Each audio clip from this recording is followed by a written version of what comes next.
की हालत पर एक बार फिर बड़ा सवाल उठ रहा है, क्योंकि पिछले कुछ सालों में 22,000 से ज्यादा सरकारी स्कूल बंद हो चुके हैं और इसी के साथ एक और डर सता रहा है कि आने वाले समय में प्रदेश के लगभग 94,000 सरकारी स्कूल भी बंद होने की कगार पर पहुंच जाएंगे।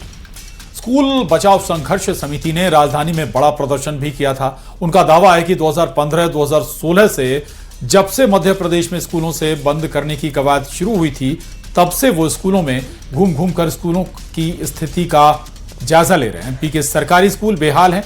साल दर साल स्कूल शिक्षा विभाग का बजट बढ़ रहा है, लेकिन इसके बावजूद हर साल स्कूलों की संख्या घट रही है।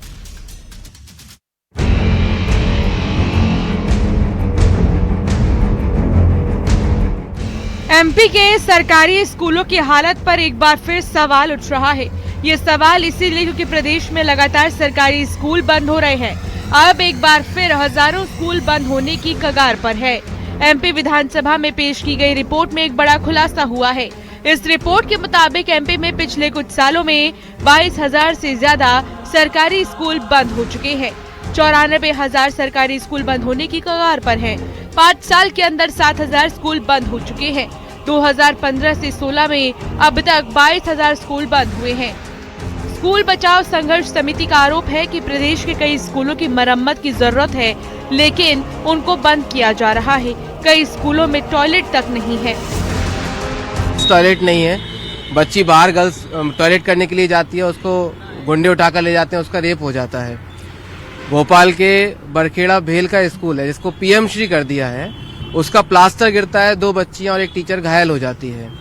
भोपाल के शाहजहानाबाद का मॉडल स्कूल जिसकी दीवार इतनी जर्जर है कि कभी भी गिर जाएगी, जिसको नगर निगम ने खुद अनफिट घोषित कर रखा है, लेकिन उसकी मरम्मत नहीं की जा रही है।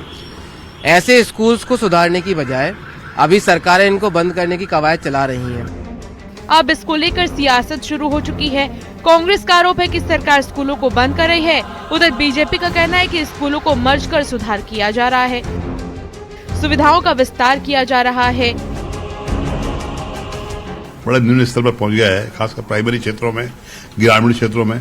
स्कूलों के अंदर व्यवस्थाएं नहीं है, टीचर नहीं है, पानी की व्यवस्था नहीं है, बच्चों की लैट्रिन बाथरूम नहीं है, कुछ भी सारी स्थिति है। स्कूल दिन पे दिन बंद होते जा रहे हैं क्योंकि लोगों का रुझान इनसे मोह भंग हो रहा है। भारतीय जनता पार्टी सरकार में सरकारी स्कूलों में जिस तरह से शिक्षा की गुणवत्ता सुधारी गई, अत्याधुनिक सांदीपनी स्कूल बनाए गए जो प्राइवेट स्कूलों से भी बेहतर हैं, और ये हमारी सरकार की दृढ़ इच्छा शक्ति दिखाती है। जिन स्कूलों को मर्ज किया गया है उन्हें बड़े बड़े सांदीपनी स्कूलों में जगह दी गई है और साथ ही परिवहन की व्यवस्था, बसें भी सरकार द्वारा लगाई गई हैं। सरकार लगातार दृढ़ इच्छा शक्ति के साथ काम कर रही है।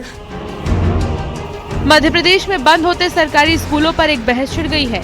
सवाल तो ये भी, जब स्कूल शिक्षा विभाग का साल दर साल बजट बढ़ रहा है तो क्यों सरकारी स्कूल बंद हो रहे हैं। भोपाल से शिवकांत आचार्य की रिपोर्ट, न्यूज़ 18।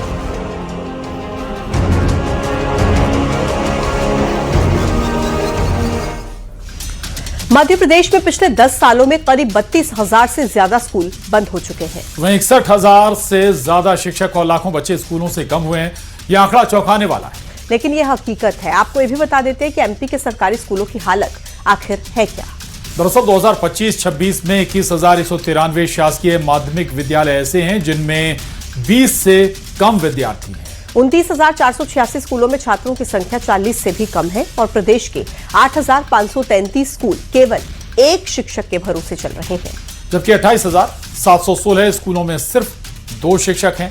वहीं वर्ष 2010-11 में स्कूल शिक्षा विभाग का बजट 6,374 करोड़ रुपए था और 25-26 में बढ़कर इसे 36,581 करोड़ 64 लाख रुपए कर दिया गया। और शासकीय विद्यालयों में कक्षा 1 से 12वीं तक विद्यार्थियों की संख्या 2010-11 में 1 करोड़ 33 लाख थी, जो बाद में घट गई।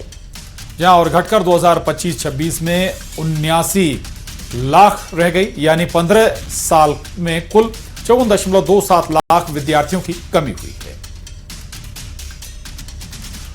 और चलिए आगे बढ़ेंगे। एमपी के कृषि मंत्री ऐंदल सिंह कंसाना के अजीब बयान की बात करेंगे। दरअसल प्याज के गिरते दामों के चलते किसानों में आक्रोश है। किसान पैदा की गई प्याज को सड़कों पर फेंक रहे हैं, जिसको लेकर मंत्री जी का कहना है कि मध्य प्रदेश में प्याज की पैदावार अच्छी हुई है और इसलिए किसान प्याज फेंक रहा है।